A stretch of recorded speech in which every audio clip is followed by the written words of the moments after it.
Բարի օր, Հանրային ռադիոյի եթերում առանց տողատակի հաղորդաշարի հերթական հաղորդում է Գյումրիից, ես Լևոն Սարդարյանն եմ, խոսել եւ խոսելու ենք խնդիրների մասին, որոնք ուզում են կամ պետք է ուզեն հիմնականում գյումրեցիներին, քանի որ ինչպես նախորդ դեպքերում այսօր եւս խոսելու ենք Գյումրիի ավականու արտահերթ ընտրություններից, այսօր իմ զրուցակիցն է իմ հզոր համայնք կուսակցության ցուցակով Գյումրու ավականու եւ քաղաքապետի տեխնացու Ռուբեն Մխիթարյանը, բարև ձեզ։ Բարև ձեզ։ Պարոն Մխիթարյան, զրույցը սկսեմ արդեն ավանդական դարձած այդ հարցով, բոլոր տեխնացուներին այդ հարցը տրվել կամ տրվելու է, ինչու եք որոշել դառնալ Գյումրիի քաղաքապետ, որպեսզի գործող իշխանությունը քաղաքացիական պայմանագիրը չվերցնի Գյումրին, չդառնա մեծամասնություն, թե նաև որովհետև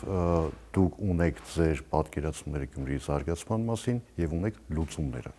Նաև Լավ, այդ դեպքում ուրեմն միանգամից խոսենք խնդիրների մասին։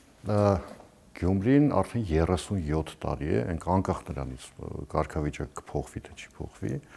շարունակում է մնալ աղետի գոտի։ Կան հսկայական խնդիրներ կապված բնակարանաշինության հետ, անօթևան ըստ էության այդ մարդիկ, որոնք դոմիկներում են ապրում, հնարավոր չէ այդ մարդկանց այլ կերպ բնորոշել, քան անօթևաններ։ 2800 ընտանիք շարունակում է ապրել տնակներում ժամանակավոր, որոնք 2 տարով էին,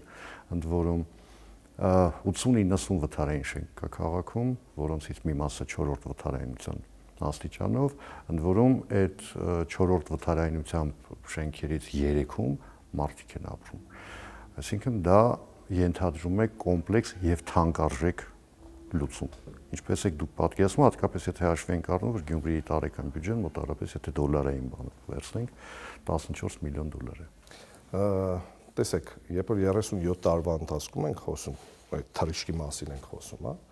37 տարվա ընթացքում Հայաստանի Հանրապետության բոլոր կառավարությունները պարտադիր իրենց պարտքն են համարել, ինչ որ հանձնաժողովներ ստեղծեն, որոնք պետք է զբաղվեն Գյումրիի խնդիրներով։ Միշտ այդ հանձնաժողովները ստեղծվել են, միշտ այդ հանձնաժողովները ինչ որ, չգիտեմ, որոշումներ են կայացրել, եկել են գնացել են Գյումրի, 37 տարվա այդ հարցը չի լուծվել։ Վերջի հանձնաժողովը, որ ստեղծվել է 2023 թվականի հունիսի 12-ին, փոխվարչապետ Տիգրան Խաչատրյանը ստորագրել է որոշում Գյումրիի համայնքի զարգացման ռազմավարության մշակման նպատակով ստեղծել աշխատանքային խումբ, ասենց որոշում է ստորագրել։ Ստորագրման պայից ի վեր այդ խումբը երբևիցե Գյումրիում չի եղել 23 թվականից սկսած վստահ եմ։ Ավելին, այդ խմբի մեջ են Մհեր Գրիգորյանը, փոխվարչապետ, էկոնոմիկայի արդեն նախկին նախարար Վահան Քերոբյանը, տարածքային կառավարման եւ ենթակառուցվածքների նախարարի նախկին տեղակալ Վաչե Տերտերյանը, Կրթության, գիտության, մշակույթի եւ սպորտի նախարարի տեղակալ Ալֆրեդ Քոչարյանը, Քաղաքաշինության կոմիտեի նախագահի տեղակալ Նունե Պետրոսյանը, Էկոնոմիկայի նախարարության զբոսաշրջության կոմիտեի նախագահ Սիսիան Պողոսյանը, Շիրակի նախկին մարզպետ Մուշեղ Մուրադյանը, Ֆինանսների նախարարության տնտեսական ու այսպես շատ մարդիկ։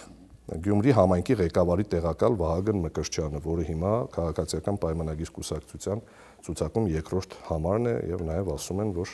ազգականն է վարչապետի կնոջ։ Հիմա ստեղծվել է մի հանձնաժողով, որը ստեղծման օրվանից ի վեր կասկածելի գործունեություն է ծավալում, ցուցակի մեջ եղած մարդկանց մեծ մասն է հիմա արդեն չի աշխատում։ Երբ որ մենք խոսում ենք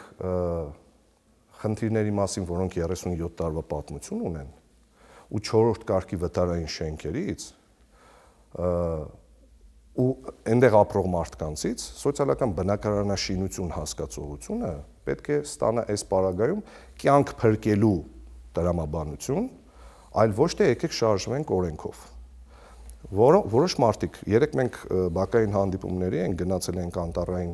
թաղամաս, այդ ձեր ասած շենքերից մեկը հենց այնտեղ է։ 22 բնակարան։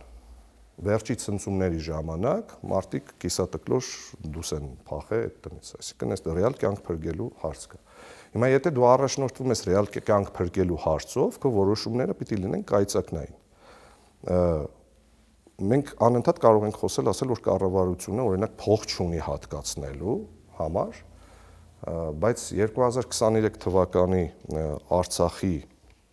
կորստից հետո փաստացի մենք ոչ մի կերպ չենք աշխատել Սփյուռքի դոնորների հետ։ Ոչ մի կերպ, փաստ է, որ Սպյուրքի դոնորային են համակարգը, որը աշխատում էր Արցախի գաղափարախոսության, Արցախի պահպանության վրա, այսօր գոյություն չունի կապ այդ համակարգի հետ, այդ մարդկանց հետ։ Ես ընդհանրապես կասկած չունեմ, որ գործունյա, ունակ ու բանակցելու փորձ ունեցող համայնքապետ ունենալու պարագայում Գյումրին շատ արագ, եթե լինի այդպիսի համայնքապետ, շատ արագ լուծելու է այդ շենքերի բնակիչների հարցը, ոչ թե այդ շենքերը վերակառուցելու, իմաստ չունի այդ շենքերը վերակառուցել։ Մի հատ նմանատիպ շենք էլ կա տեքստիլ թաղամասում 13 շենքն է, որի խնդիրը սովետի վաղտվանից է գալիս, այսինքն մի քիչ ավելի երկար ժամանակահատվանից, այո։ Երբ որ դու գնում ես այդ շենքը նայում ես, դու հասկանում ես, որ այդ մարդկանց ով գա ասի մենք ձեր շենքը վերակառուցելու ենք, խաբելու է, որովհետև այդ շենքում վտանգավոր է ապրել, ոնց էլ վերակառուցես, ինքը բանից շենքը պետք է քանդել, նորից սարքել։ Տեղը այնպիսի տեղ է, որ ինքը կարող է ներդրողին հետաքրքիր լինել, այսինքն 3 հարգանի շենքը, եթե դու կառուցում ես Գյումրիում մինչև 6 հարգանի շենքեր կարելի է կառուցել։ Եթե դու կառուցում ես 6 հարգանի շենքեր տեղ, բնակիչներին իրենց ունեցած քառակուսիով շենքերը տալիս ես, մնացած բնակարանները վաճառում ես, դա կարող է ներդրողին շատ հետաքրքիր լինել, որովհետև որոշակի նախագծային նախահաշվարկել կատարել ենք, հասկացել ենք, որ դա օրինակ այդ խնդիրը այդպես կարելի է լուծել։ Կներեք, էլի չեմ ընդհատում, ուղղակի լրացնելու կարգով, տեսեք, տարբեր հաշվարկներով Գյումրիում այդ խնդիրները լուծելու համար ընդհանուր առմամբ տնակային, վթարային եւ այլն, անհրաժեշտ է 200-ից 250 միլիոն դոլարի կարգի գումար։ Եվ ընդ որում տեսեք, բնականաբար հասկանալի է, որ Գյումրին այդ գումարը չունի։ Երբևէ երևի չի ունենա ամենանդեպս տեսանելի ապագայում եւ այս դեպքում, եթե դուք ընտրվեք քաղաքապետ, պիտի աշխատեք Հայաստանի Հանրապետության գործող իշխանության հետ, կառավարության հետ։ Հիմա նաեւ շատերը մտավախություն ունեն, որ հաշվի առնելով, որ դուք այսպես արմատական ընդդիմության ներկայացուցիչներից եք, ձեր գործակցությունը կառավարության հետ չի ստացվելու։ Ես վստահեցնում եմ, որ այն ամեն ինչը, այն բոլոր հարաբերությունները, որոնք կանոնակարգային են, ես ոչ մի տեսակի նման հարաբերությունների հետ խնդիր չունեմ։ Այսինքն այն ինչ գալիս է աշխատանքային առումով, ես ոչ մի տեսակի խնդիր չունեմ։ Ուրիշ հարց կա, գուցե իրենք խնդիր ունենան։ Ես փաստերով կարող եմ խոսել, որ 2022 թվականից սկսած Շիրակացի փողոցը վերականգնելու համար, ասֆալտապատելու, կոմունիկացիաները քաշելու եւ այլն, Վարդգես Սամսոնյանը նախկին քաղաքապետը դիմել է, նախագիծ նախահաշվարկ ներկայացրել են, որը կառավարությունը ընդունել է։ 3 տարվա ընթացքում անընդհատ այդ խոսակցությունը գծվել է հետին պլան։ Անընդհատ խոսվել է դրա մասին ու անընդհատ գծվել է հետին պլան, անընդհատ խոսվել է դրա մասին ու անընդհատ գծվել է հետին պլան։ Քարոզարշավի մեկնարկից մի քանի օր առաջ տարածքային կառավարման նախարարը եկավ ու ասում է, որ Սարիկ Մինասյանի խնդրանքով ու առաջարկությամբ մենք վերականգնելու ենք Շիրակացի փողոցը։ Ոսկեն 1.5 միլիարդ դրամանոց ծրագրի։ Հա, հիմա ուշադրություն։ Այդ փողոցը փաստացի համարվում է M1 մայրուղին։ Դա կառավարության պարտականությունն է, դա քաղաքի վզեպ պայմանագրի մեջ չի մտնում։ Այսինքն դա ոչ թե կառավարությունը Սարիկ Մինասյանի խնդրանքով պիտի անի, դա իր պարտքն է ու պարտականությունը, որտեղ դա M1 մայրուղին է փաստացի համարվում, որովհետև այդ ճանապարհով ֆուրերը պիտի գան, հյուսիս-հարավ ճանապարհով անցնեն, մինչև շրջանցիկ ճանապարհը պատրաստ լինի։ Այդ պրոյեկտը, այդ նախագիծը 2022 թվականին Գյումրիի համայնքապետ Վարդգես Սամսոնյանը կառավարությանը ներկայացրել է։ Ու կառավարությունը ասել է՝ հա, կանենք, ու 3 տարի անընդհատ այդ խոսակցությունը հետ է գցել, մինչև քարոզարշավի մեկնարկից մի քանի օր առաջ տարածքային կառավարման նախարարը դա ներկայացնում է, որ դա Սարիկ Մինասյանի խնդրանքով է արվում։ Հիմա սա փաստացի, ուրիշ կերպ մեկնաբանել հնարավոր չի։ Ընտրակաշարք է։ Ընտրակաշարք է նաև այն, որ մարտի 8-ից առաջ, օրինակ, Գյումրիի բյուջեում երբեք գումար չի եղել պետական կառույցների կանանց պարգևավճար կամ, չգիտեմ, տոնը շնորհավորելու վճար տալ, այս անգամ 20,000 դրամ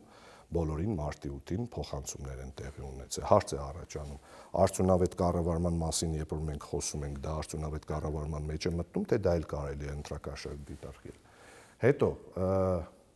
Երբ որ Սարիկ Մինասյանը Գյումրիի համայնքապետի ժամանակավոր պաշտոնակատար է, փոխվարչապետ Տիգրան Ավինյանը 2021 թվականի հունիսի 19-ին ազգային ժողովի ընտրությունների լռության օրը հայտարարում է, որ իր Facebook-յան էջում դնում է, որ Թալին Լանջիկ եւ Լանջիկ Գյումրի ճանապարհահատվածի 60 կիլոմետրը երկկողմանի բաց կլինի մինչև 22 թվականի տարեվերջ։ Ու հիմա 3 տարի հետո չի բացվե։ 3 տարի չի բացվե։ Չնայած բոլորը տեսնում են, որ այդ ճանապարհահատվածի 27.5 կիլոմետրը կարելի էր գործարկել նույնիսկ մի կես տարի առաջ։ Նույնիսկ 1 տարի առաջ։ Սարիկ Մինասյանը նորից հայտարարում է, որ իր խնդրանքով կառավարությունը որոշում է կայացրել 27.5 կիլոմետր հատվածը շահագործի մինչև մարտի 20-ը։ Մարտի 20-ը քարոզարշավի մեջտեղն է։ Դա ընտրակաշարք է, պարոնայք, որովհետև դա կառավարության պարտականությունն է բացել, ու Սարիկ Մինասյանի խնդրանքով նման բաներ չպետք է լինի։ Կարող է Սարիկ Մինասյանը վաղը ասի, որ իմ խնդրանքով է օրինակ Թուրքիայի հետի սահմանը բացվե, իմ խնդրանքով է բացահայտվե Քենեդիի սպանությունը, իմ խնդրանքով նմանատիպ տարբեր տեսակի բաներ են տեղի ունեցել։ Տեսեք, մենք անընդհատ կարող ենք խոսել այս ամեն ինչի մասին, սոցիալական բնակարանաշինություն, բայց կա մի հատ մեդալի մյուս կողմը, որի մասին պետք է ճիշտը խոսենք, էլի։ Պետք չի այն, ինչ որ դուք պարտավոր եք անել, այն էլ այսքան կներեք այս բառի համար ափաշկյարա, քարոզարշավի ընթացքում կամ քարոզարշավի մեկնարկից առաջ ցույց տալ, որ այս ամեն ինչը արել եք։ Հիմա փաստացի ասում եմ, Վահան Քերոպյանը Չոր նավահանգստի մասին 22 թվին խոսում էր։ Ասում էր, որ 20,000-ից 40,000 աշխատատեղ է ունենալու Չոր նավահանգիստը։ Ուր է այդ Չոր նավահանգիստը։ Շիրակի կարելի է տալ նաև նախկին վարչապետ, ասենք Տիգրան Սարգսյանի, որտեղ Չոր նավահանգստի միանշանակ բոլորին բազմաթիվ հարցեր է կարելի տալ, որովհետև Գյումրիի բնակարանային շինարարությունը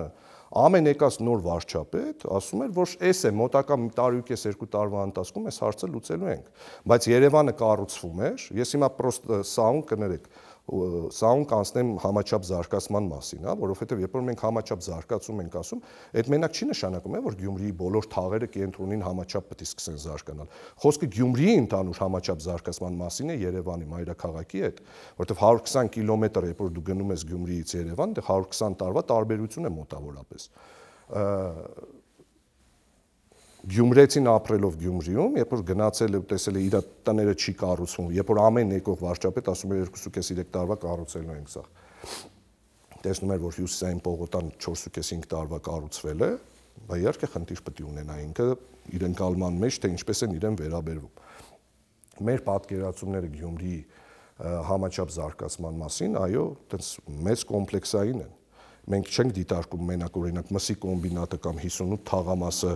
չգիտեմ, Մանուշյան թաղամասը, որ բան անենք, ձգենք, որ կենտրոնին համապատասխանեն։ Բացի նրանից, որ այդ մեր տուրիստական մեծ ծրագիրը, որ որոշել ենք անել, այո, բոլոր թաղերում ստեղծվելու է հատուկ, յուրահատուկ կրեատիվ մի հատ բան, որպեսզի զբոսաշրջիկը անպայման գնա այնտեղ հասնի, այսինքն փողի դիվերսիֆիկացիա է տեղի ունենալու, որ կենտրոնում այդ ամեն ինչը չկուտակվի։ Մենք հիմա գտնվում ենք Գյումրիի պատմական միջուկում, դուք ինքներդ եք տեսնում, որ այստեղ որոշակի քանակությամբ զբոսաշրջիկների կուտակում կա, հանուն արտարության նաև դա փաստ է, հենց վիճվարչությունն է դա փաստում, որ 2023 թվականից սկսած Գյումրիում զբոսաշրջիկների քանակությունը գնալով նվազում է։ Այս տարի կարող է հասնել մինչև 70%,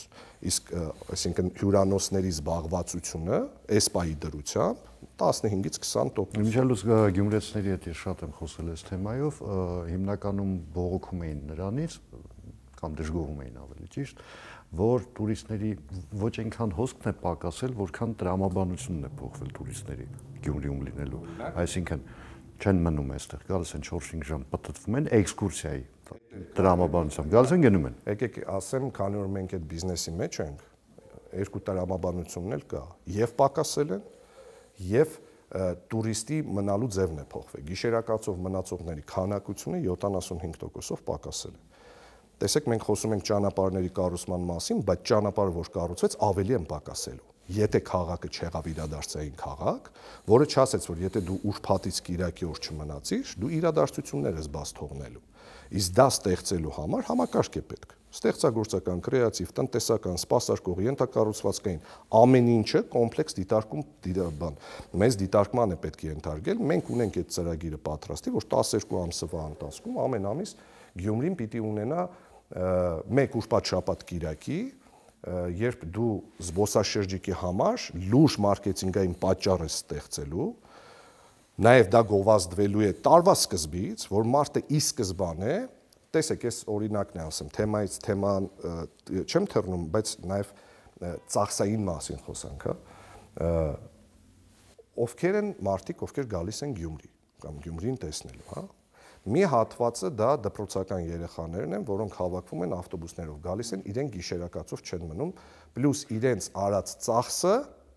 Գյումրիում այդքան էական ծախս չի։ Երեխաները մեծամասամբ իրենց չիփսերն ու խմիչքները առած արդեն գալիս են ճանապարհին,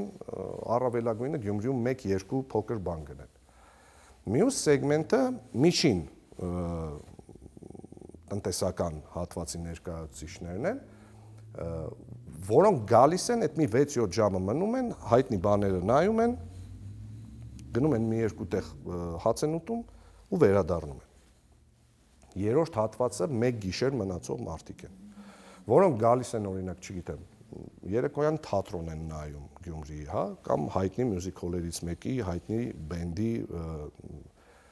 համերգն են նայում, էլի գիշերը մնում են, առավոտ գնում են։ Հիմա այս վերջի սեգմենտը ամենաշատ գումար ծախսողն է, երբ գալիս է Գյումրի։ Այդ սեգմենտը նվազել է 75%-ով։ Դրա համար նաև կան էլի սուբյեկտիվ պատճառներ, էլ կան, հիմա դրանց մասին խոսենք։ Տեսեք, տուրիստը պիտի տրանսպորտի խնդիր չունենա։ Գյումրեցին առավել ևս։ Գյումրեցին չպիտի ունենա ճանապարհի խնդիր։ Գյումրիում կա 360 փողոց, որոնցից ասֆալտապատված են 180 ընդամենը։ Ուղիղ կեսը, այսինքն ձեր ասած մուց թաղամաս գնալու համար, անի թաղամաս գնալու համար կամ պիտի մեքենա ջարդոկուր գնաս,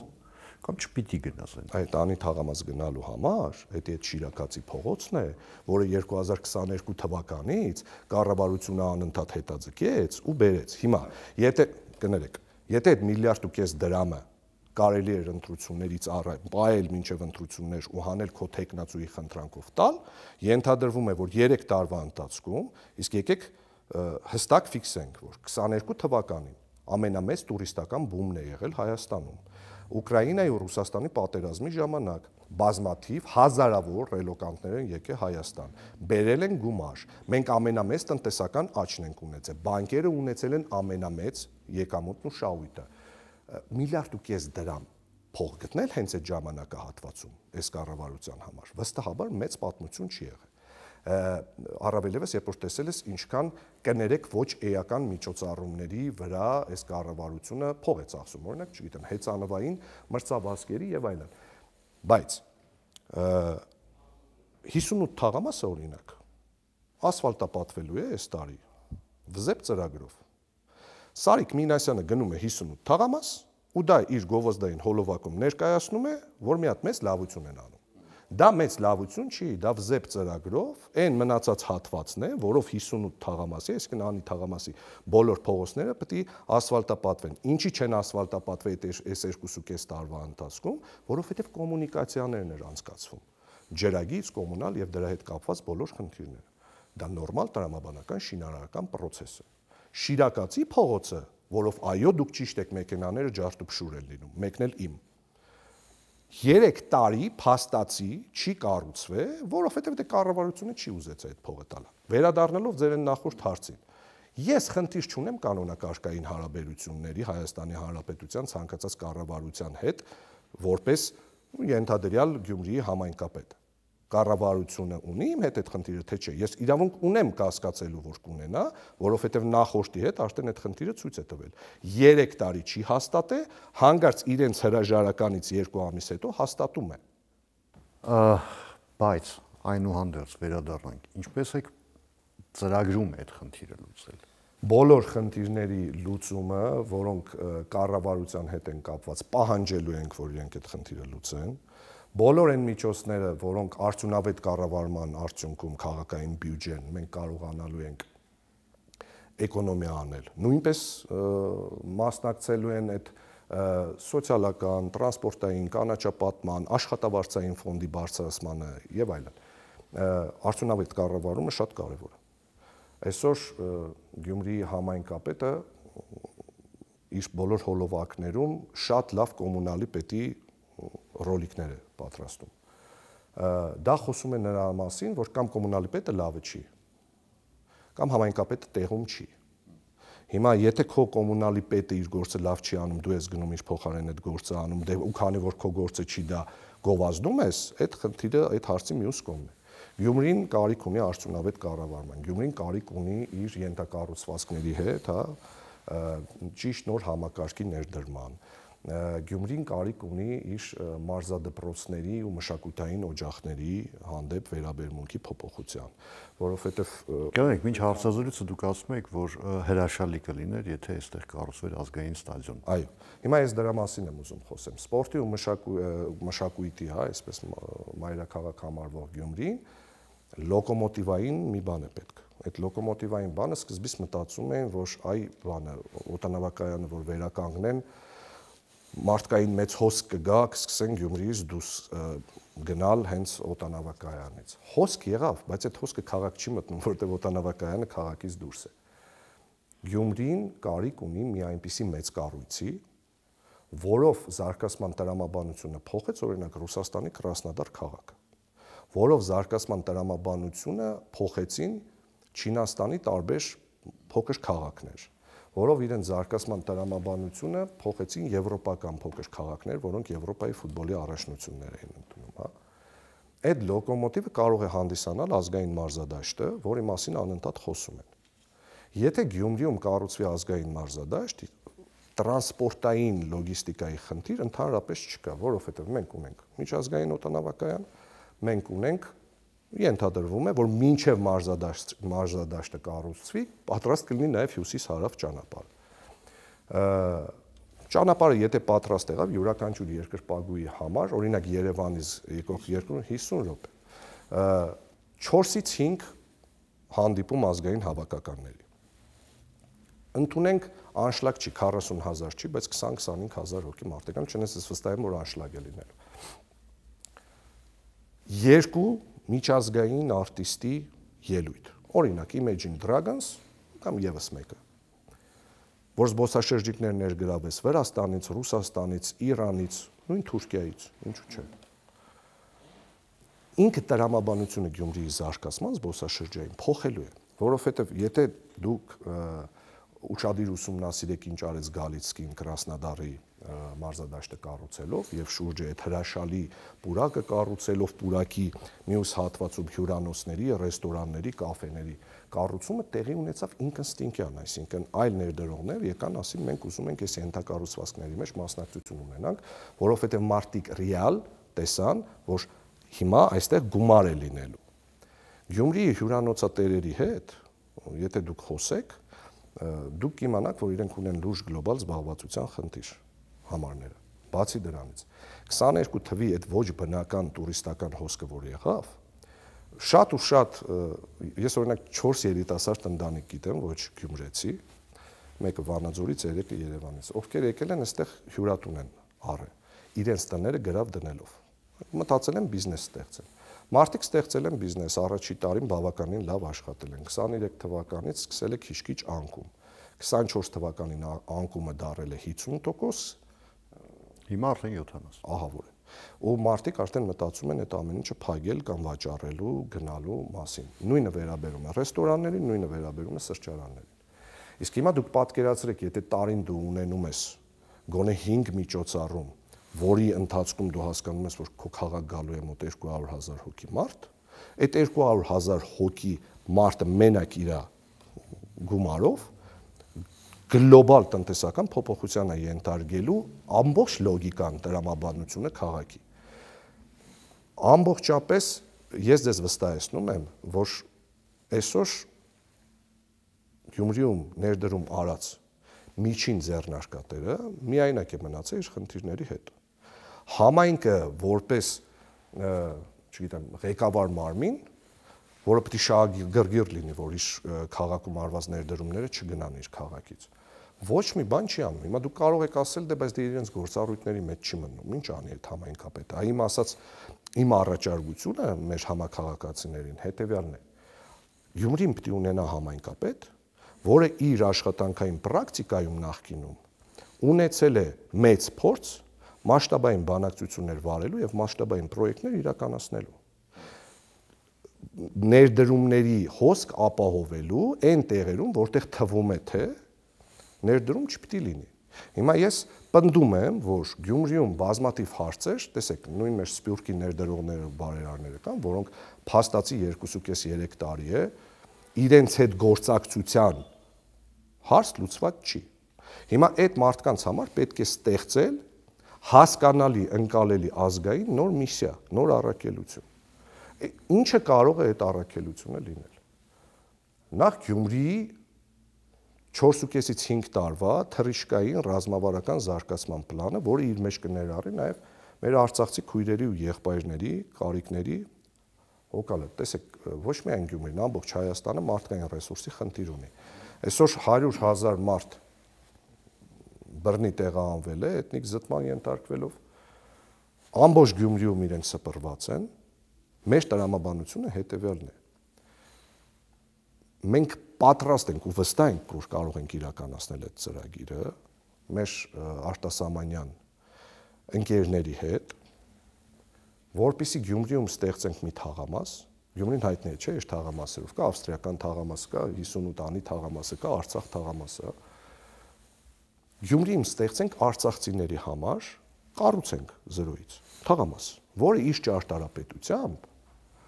շատ նման կլինի Շուշիի օրինակ ճարտարապետությանը, որպեսզի ինքը ակնհայտորեն ընդհանուր Գյումրիի ճարտարապետությունից տարբերվի։ Այնտեղ բնակեցնենք մեր արցախցի քույրերին ու եղբայրներին։ Հիմա այստեղ բնակվում է մոտ 2000-2300 մարդ։ Մենք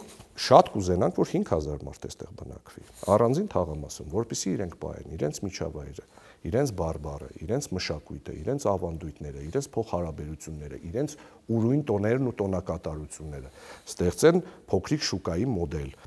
Ինքը արդեն մեր զբոսաշրջիկի համար եւս մեկ լոկացիա կդառնա, որը հետաքրքիր է, որովհետեւ այն արտադրանքը, որը իրենք տալիս են, այն թթուները, այն ինչ որ մենք տեսել ենք ես եւ դուք Ստեփանակերտի շուկայում են ժինգյալով հաց այդ, այսինքն նախ մենք մարդկանց կպահպանենք որպես ազգային միավոր, մեր ազգային բաղկացուցիչ միավոր, կպահպանենք իրենց մշակույթն ու ավանդույթները, իրենց համար կստեղծենք այն միջավայրը, որը չի ստիպի իրաց տարիների ընթացքում ասիմիլացվել մնացած մարզերի մեջ ու ինչ որ մի պահից օրինակ, հա, նախնիներս արցախցի են եղել, բայց ես արդեն լեռնականցի եմ դառել, որովհետև օբյեկտիվ պետք է գնահատենք իրավիճակը, ներկա պահին մտածել արցախցիների վերադարձի մասին մի քիչ իրատեսական ես չեմ համարում ու դրա համար ես վստահ եմ, որ մենք կարող ենք միջոցներ գտնել։ Դուք ասում եք ամբողջ Գյումրիի բնակֆոնդի հարցը լուծելը 200-ից 250 միլիոն դոլար է։ Ես պնդում եմ, որ այդ հարցը կարելի է շատ ավելի քիչ գումարով լուծել ու ավելին։ Այդ թաղամասը, որ թաղամասի մասին, որ մենք խոսում ենք, ինքը 3.5-4 տարվա ընթացքում հենց այդ գաղափարախոսության ու հենց այդ նոր ձևակերպած առաքելությունը ֆիքսելով ու գնալով բանակցելով մարդկանց ցույց տալով այդ ամբողջ նախագիծը կարելի է այդ գումարները բերել եւ անել, որովհետեւ բոլորս էլ ովքեր շփվել ենք մեր սփյուռքահայ եղբայրների հետ, գիտենք, որ ամեն ինչից բացի իրենք ազգային հոգու այս խառնվածքը իրան ոնց որ բոլորիս մոտ է։